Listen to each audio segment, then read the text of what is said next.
BUMN kita ini hampir seluruhnya belum optimal. Barangkali Telkom itu salah satu yang relatif optimal karena dia juga sudah publik dan dia sudah listed di New York Stock Exchange. Tapi yang lain-lain masih perlu. Nah, barangkali yang paling krusial dan urgen mungkin Garuda ya. Karena Garuda ini bendera Republik, dia adalah bendera kita ya. Dan saya mengikuti bahwa kondisi keuangan Garuda ini sudah sangat mengkhawatirkan ya. Nah, ini yang harus diperhatikan bagaimana caranya supaya Garuda ini kembali menjadi perusahaan penerbangan yang bergensi gitu ya. Dan untuk itu sebenarnya Garuda harus tidak saja melihat masalah efisiensi. Masalah efisiensi itu masalah melihat dari dalam. Garuda harus melihat dari luar.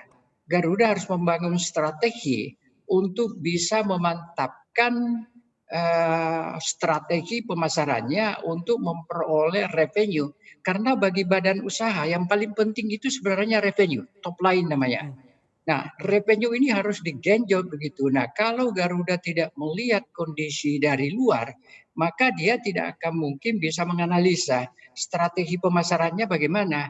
Apakah dia harus misalnya melakukan aliansi-aliansi untuk memperoleh pasar yang lebih besar. Banyak yang harus lakukan, tapi itu strategi yang harus dilihat dari luar, bukan dari dalam. Dari dalam itu pada umumnya efisiensi saja. Dan it is not enough, just efficiency.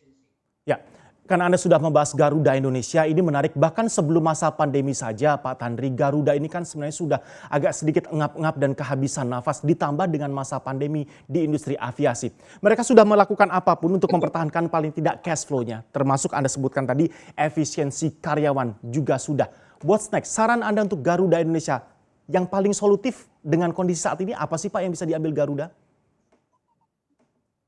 Ya, pertama ya saya melihat begini, saya kan punya pengalaman.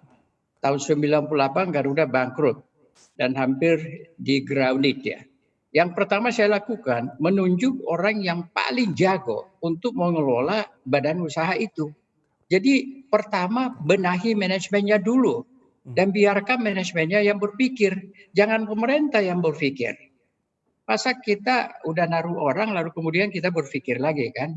Nah, itu satu ya. Tapi secara spesifik pasti masalah Garuda adalah masalah cash flow dan kita tidak tahu dampak dari Covid ini berapa lama. Tetapi memang mungkin harus dilakukan rasionalisasi tentu daripada karyawan untuk mengurangi fixed cost.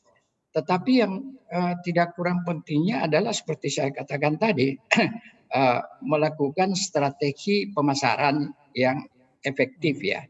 Barangkali sudah sulit untuk memperoleh dana karena biasanya kalau perusahaan itu mengalami cash flow negatif dan tidak kelihatan langkah-langkah yang positif yang akan diambil, bank juga tidak akan memberikan dana. Makanya ini harus dilihat apakah untuk sementara pemerintah harus menalangi atau memang Garuda harus menjajaki kemungkinan mencari mitra misalnya.